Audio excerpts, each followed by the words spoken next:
जी दोस्तों, welcome again to the north American desi channel. अच्छा, आज की वीडियो में मैं बात करूंगा कि कनाडा से यूएस वर्क के लिए मूव करने के लिए क्या क्या ऑप्शंस हैं। अगर आपने जॉब के लिए मूव करना हो तो कनाडा से यूएस मूव करने की क्या क्या ऑप्शंस हैं वीज़े के लिए। अच्छा, इसका बैकग्राउंड मैं देता चलूँ कि मैं हमेशा से बात करता हूँ कि आपको जो है उस मुल्क में इमिग्रेट करना चाहिए जहाँ पहला आपका जो है वो इकोनॉमिक अपॉर्चुनिटी हो और दूसरा आपका सोशल सर्कल हो। सोशल सर्कल बहुत इंपॉर्टेंट है ताकि आप सिमुलेट कर सकें उस कल्चर उस कंट्री में, और इकोनॉमिक फैक्टर तो ऑब्वियसली इंपॉर्टेंट है because you have to earn eventually as well. तो बहुत से लोग जब मिडिल ईस्ट में या साउथ एशिया में डिसाइड कर रहे होते हैं हम ऑस्ट्रेलिया या कनाडा मूव करें, तो मैं कहता हूँ ये दो फैक्टर्स इंपॉर्टेंट है। अच्छा, सोशल का तो मुझे पता नहीं है, हर बंदे की इंडिविजुअल सर्कमस्टांसिस पर डिपेंड करता है। बट इकोनॉमिक का मैं बता सकता हूँ कि अगर आप कनाडा मूव करते हैं तो आपको सिर्फ कनाडा की इकोनॉमी का एक्सेस नहीं मिलता, आपको पूरी नॉर्थ अमेरिकन इकोनॉमी का एक्सेस मिलता है। और दुनिया की सबसे बड़ी इकोनॉमी है यूएस।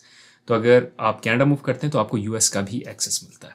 चूंकि मैं ये सारी बातें करता रहता हूँ अपनी वीडियो में, तो बहुत से लोगों ने कमेंट किया है और उन्होंने पूछा है कि वो किस तरह से मूव कर सकते हैं कनाडा से यूएस। अच्छा, मैं खुद जो हूँ वो साल पहले कनाडा से यूएस मूव किया हूँ, and hence I have some experience in terms of sharing this knowledge.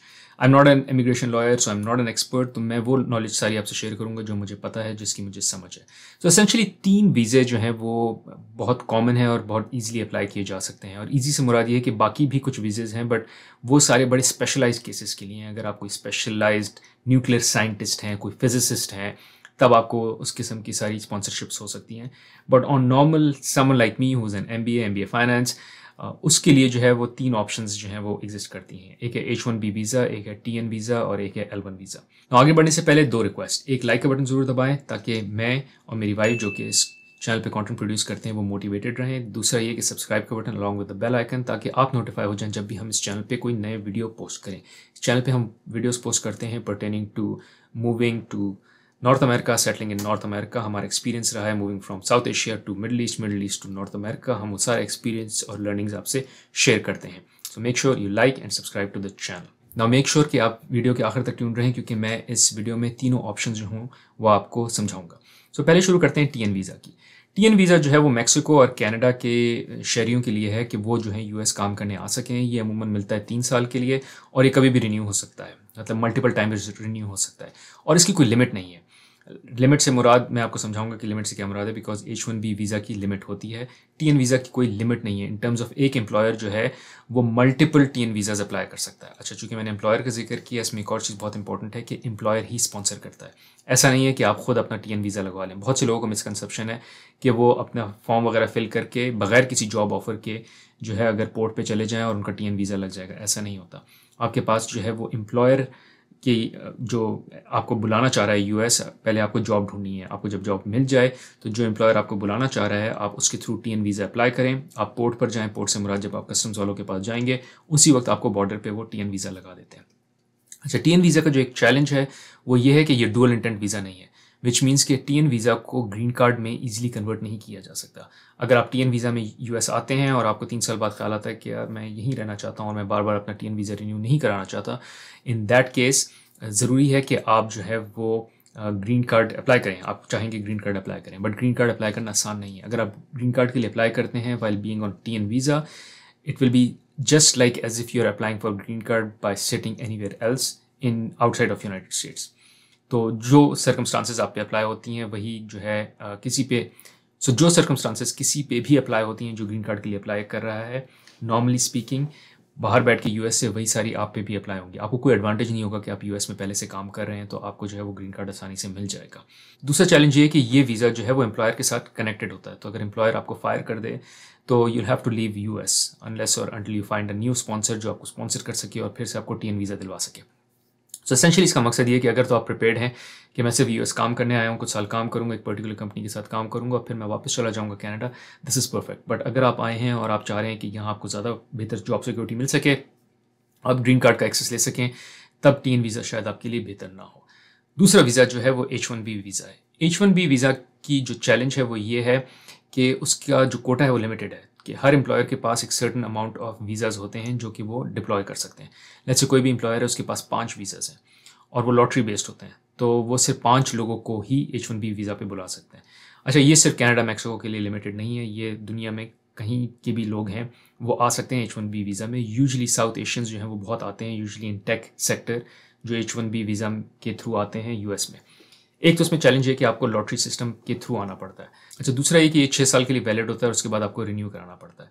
फिर एक और चैलेंज यही है कि ये भी एम्प्लॉयर के साथ लिंक्ड होता है। अगर आपको एम्प्लॉयर ने आपको फायर कर दिया या आपकी जॉब ख़त्म हो गई, तब आपको नए एम्प्लॉयर के साथ H1B वीज़ा स्पॉन्सर कराना पड़ेगा, जो कि is a task in itself, क्योंकि ये लॉटरी सिस्टम पे होता है, लिमिटेड वीज़ाज होते हैं, तो हो सकता है हर एम्प्लॉयर के पास ये ऑप्शन ना हो कि वो आपको स्पॉन्सर कर सके। बेशक वो आपको पसंद कर रहा हो, बेशक आप उसकी जॉब प्रोफाइल में अच्छे बैठ रहे हो, but even then they may not be able to sponsor you, and then फिर आप स्टक हो गए क्योंकि आपकी जॉब चली गई है, and now you have to leave the country because you don't have a job। और अगर आपको कोई H1B स्पॉन्सर नहीं कर रहा तो आपको मुल्क छोड़ना पड़ेगा, यूएस छोड़ना पड़ेगा, which is not a good situation to be in।